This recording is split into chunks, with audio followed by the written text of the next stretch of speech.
Good morning, students. We are continuing with our chapter, that is breathing and exchange of gases. In last class, we talked about how transportation of oxygen takes place, and we also discussed the oxygen hemoglobin dissociation curve.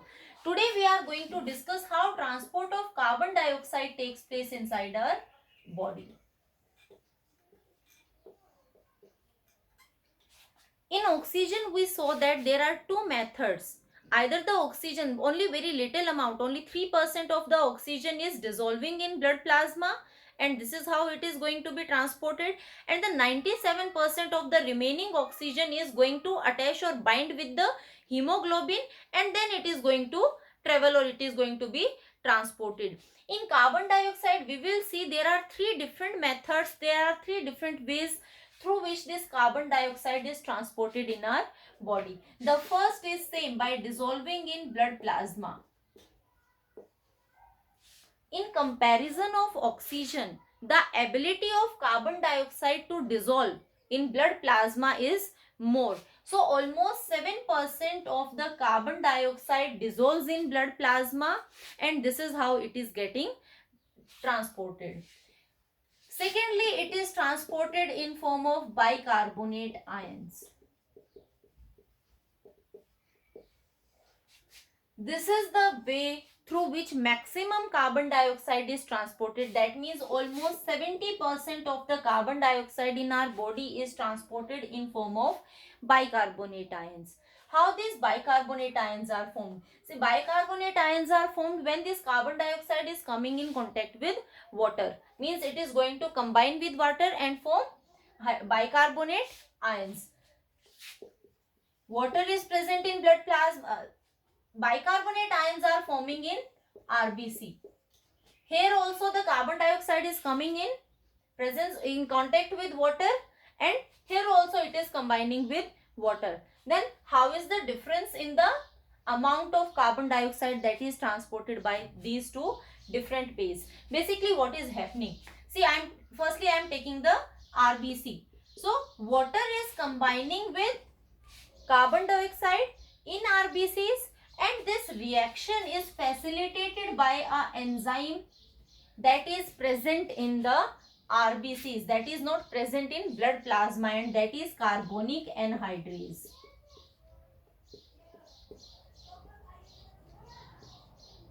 It is going to form hydrogen bicarbonate, which is highly unstable compound.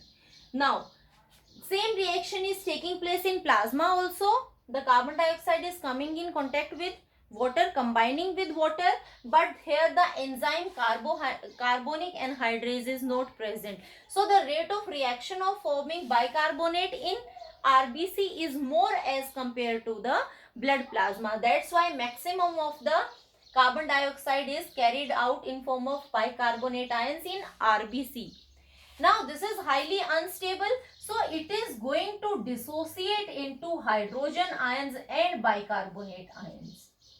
And these bicarbonate ions are carrying the oxygen, which will later dissociate into carbon dioxide, which will later dissociate into free carbon dioxide. So this is how maximum of the carbon dioxide is transported. Now, some amount of carbon dioxide is transported as carbamino hemoglobin. That means by combining with hemoglobin. We talked about oxygen also. Oxygen, maximum of the oxygen is binded with hemoglobin.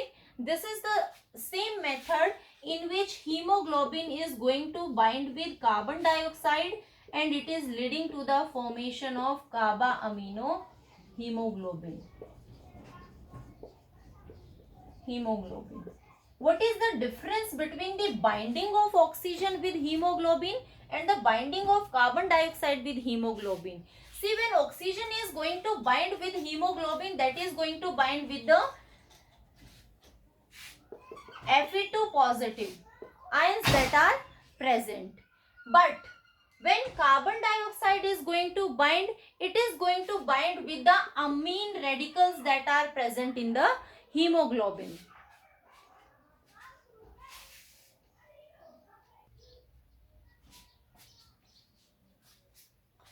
So oxygen was binding with iron and carbon dioxide is binding with the amine radicals present in hemoglobin. So this is how binding takes place, and almost 23% of carbon dioxide is transported in form of carboamino hemoglobin.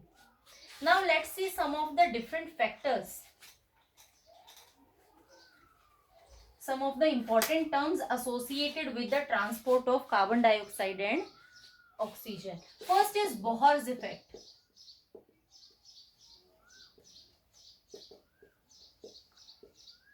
What Bohr's effect is saying?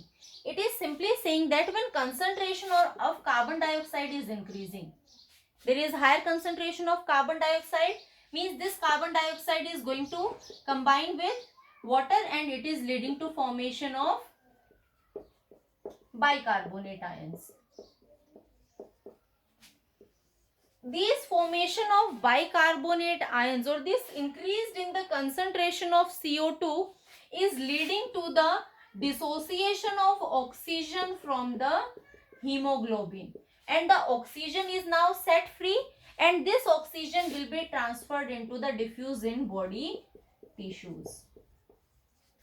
This is what Bohr's effect is saying, or simply it can be explained like this: when this hydrogen bicarbonate is going to dissociate, it is leading to the removal of hydrogen ions.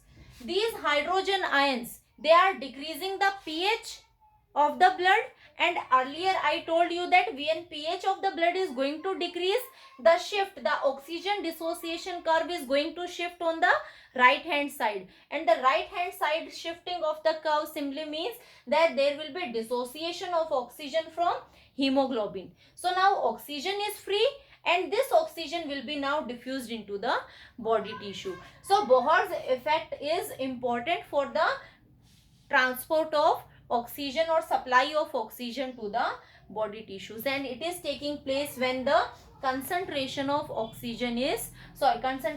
carbon dioxide is more. So simply increased concentration of carbon dioxide is helping in the diffusion of or supply of oxygen. This is what Bohr's effect is meaning. Now secondly, let's discuss the effect that is functioning opposite to the Bohr effect, that is Haldane effect. What Haldane effect is saying? I said Bohr effect and Haldane effect are opposite to each other. This Haldane effect is simply saying that when there is increased concentration of oxygen, the carbon dioxide is going to dissociate from hemoglobin, plus this carbon dioxide that is present in the bicarbonate ions, that is also set free, and it is going to dissociate, and the oxygen is going to combine. That means opposite to each other. Now what will happen? See, we said that from body tissues, these body tissues are having carbon dioxide, increased carbon dioxide concentration.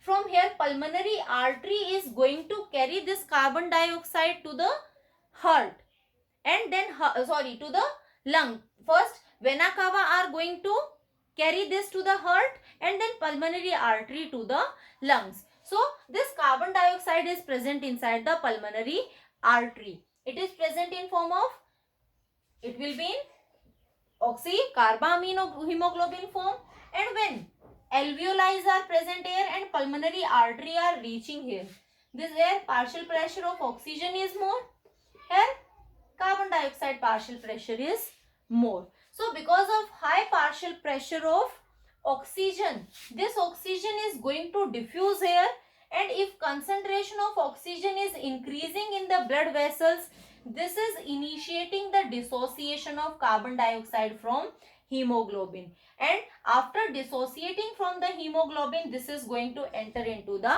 alveoli, and finally it will be expelled out. This is how oxygen is removed out. Another thing that are happening is there are various reversible reactions that are taking place. What these reversible reactions are?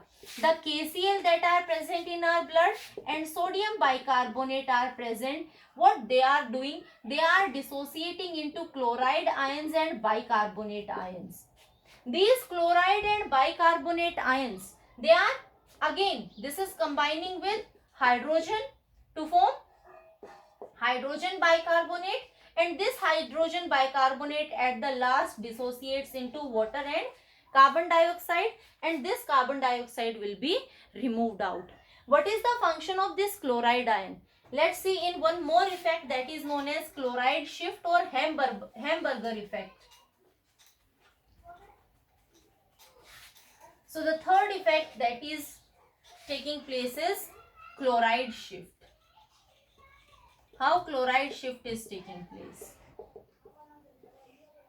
See what happened. If I draw a RBC,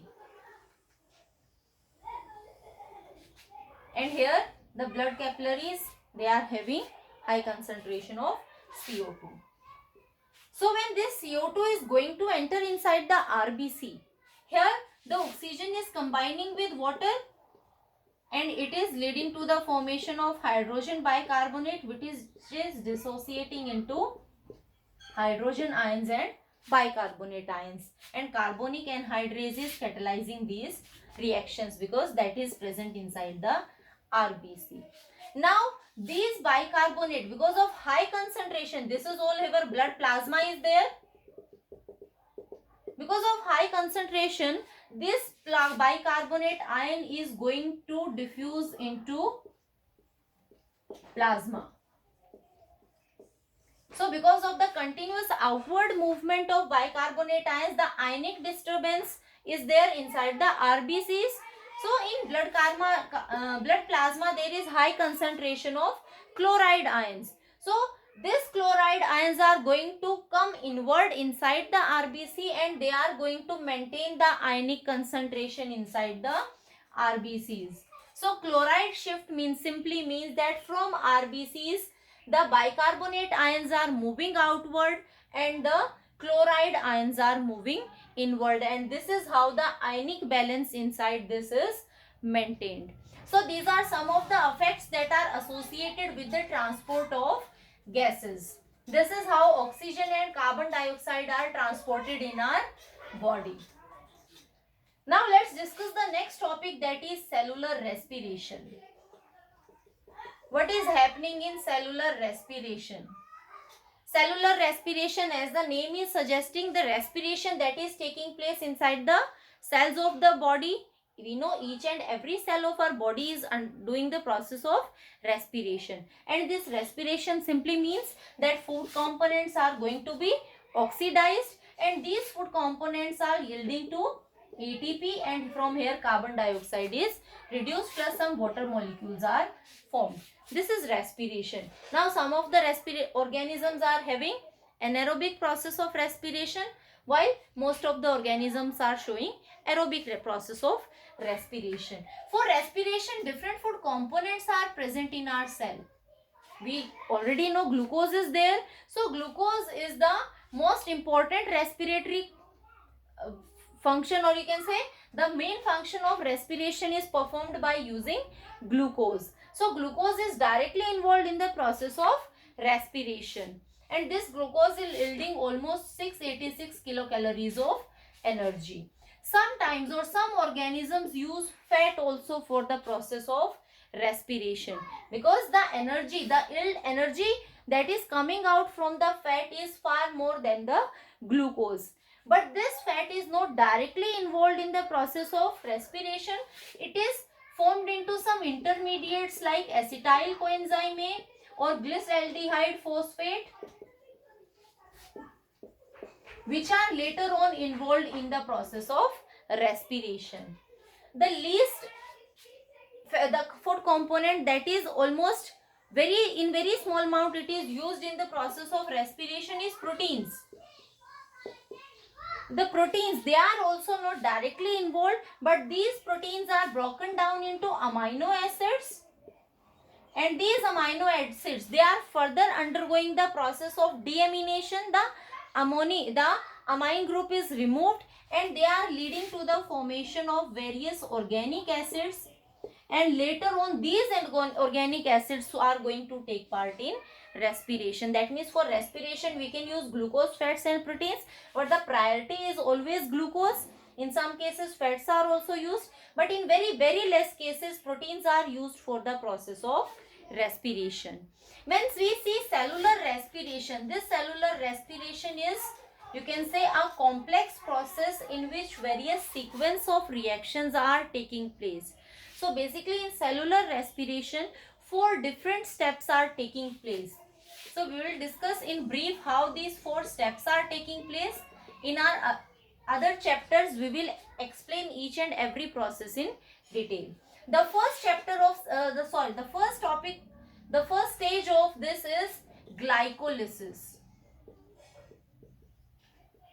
During respiration, the first step that is going to take place is glycolysis. What happens in this glycolysis? This is the important pathway because it is common between aerobic and anaerobic pathway. This is the only step that is common between aerobic and anaerobic respiration.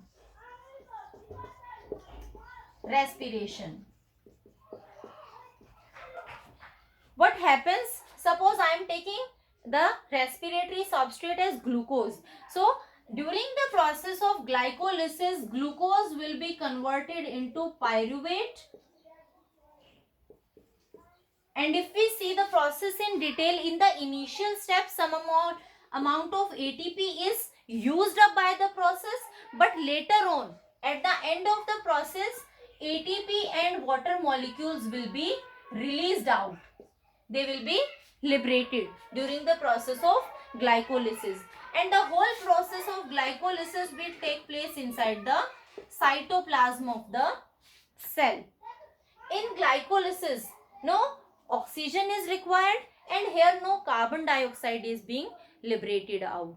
So glycolysis is important because that is common between aerobic and anaerobic respiration. This pathway is not requiring oxygen. If oxygen is there, then also glycolysis is going to take place, and if oxygen is not there, then also glycolysis will take place. The rest of the steps which we are going to discuss only takes place in aerobic respiration.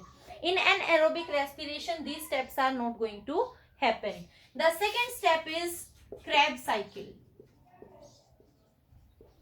What happens in Krebs cycle? This pyruvate will undergo one more further change. It is converting into acetyl coenzyme A, and this acetyl coenzyme A, the whole process now takes place inside the mitochondria. If oxygen is present, if oxygenic situations are there, then Krebs cycle will take place inside mitochondria. Now this reaction or this phase is requiring oxygen. It will only happen when oxygen is present. What happens in Krebs cycle? Because of the use of oxygen, carbon dioxide will be liberated, ATP will be liberated, and water molecules will be released.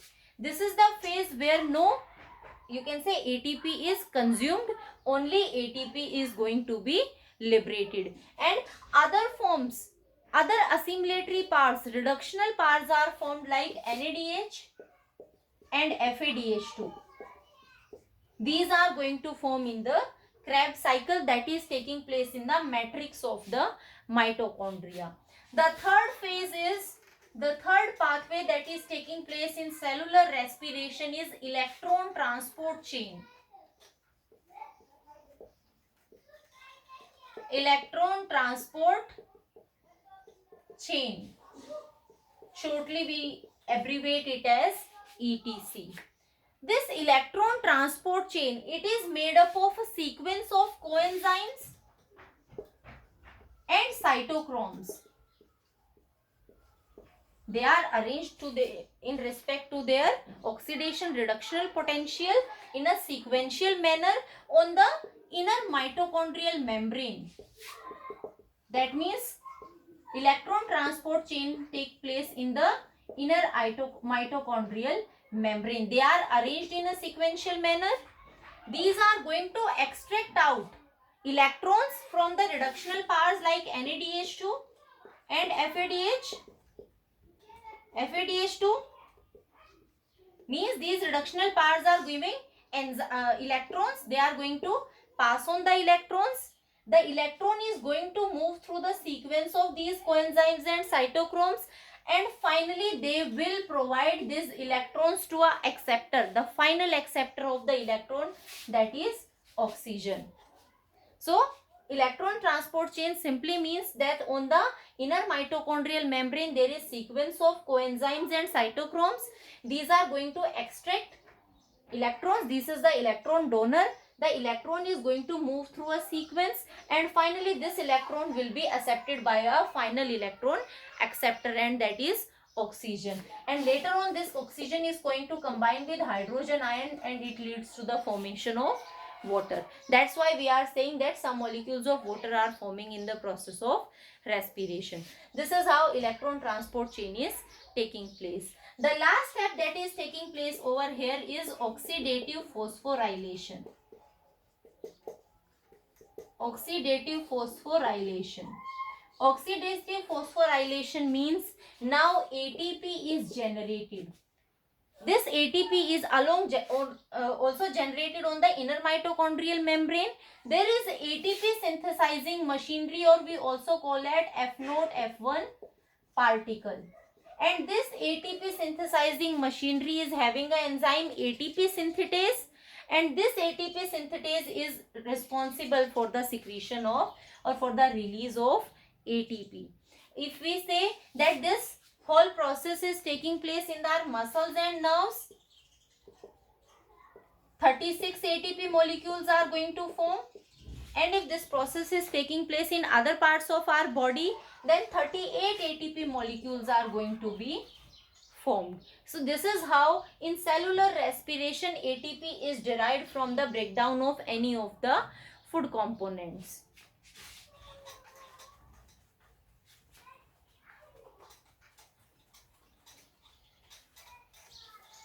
So this is how we say, so that cellular respiration is taking place.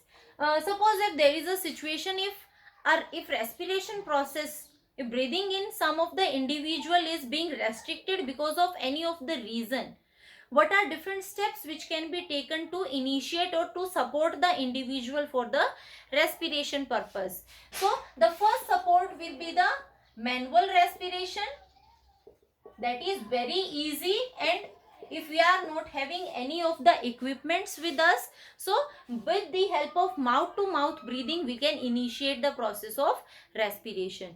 But this process is not always working in all the cases. If the respiratory muscles of the individual has paralyzed, then this manual method is not going to function.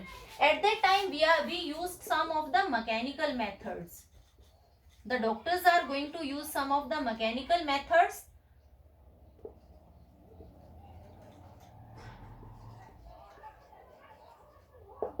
Like there is use of ventilator. If the individual is having serious problems with the respiratory system, the muscles are not functioning, then what is done? There is a long tube that is inserted inside the trachea of the individual, and there is a machine that is going to pump air inside it. So when air is pumped inside the trachea, the lungs are going to inflate, and then the pumping of air stops. At that time the expiration takes place. Again pumping of air takes place, that will be the inspiration, and again the pumping stops, so exhalation takes place. This is how the individuals are kept on ventilator, and they for long period of time this system can support their respiratory system. Our respiratory system or our respiration is also associated with exercise. We know this thing. When we are completely in a normal stable situation, our respiratory rate is normal, 14 to 16 or 18 times per minute. But as soon as we start doing exercise, our respiratory rate increases, plus the muscles of our body, they are going to lose their strength, or you can say they start tiring. The type of exercise influence the respiration. If we are doing some very severe exercise,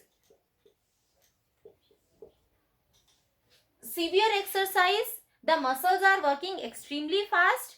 There is more strength that is put on by the muscles. So the time period of exercise will be very less, and the exhaustion, we will be completely exhaust after the end of the exercise. If we are doing some mild exercises, then obviously the time duration of the exercise will increase. Suppose we are running or we are walking very fast, so mild exercise, we can walk for a long time or we can run for a long time, and our muscles will get tired very less, and the exhaustion, we will not be completely exhausted. And if we are doing mild or moderate exercises, again there will be more than as compared to mild exercises, we will be more tired, and the time duration lies between the severe and mild exercises. So our respiratory rate fluctuates, and this fluctuation depends upon the type of physical work which are doing. So there must be a system in our body that is going to control our respiratory rate. In our next class, we will see how our respiratory rate is controlled.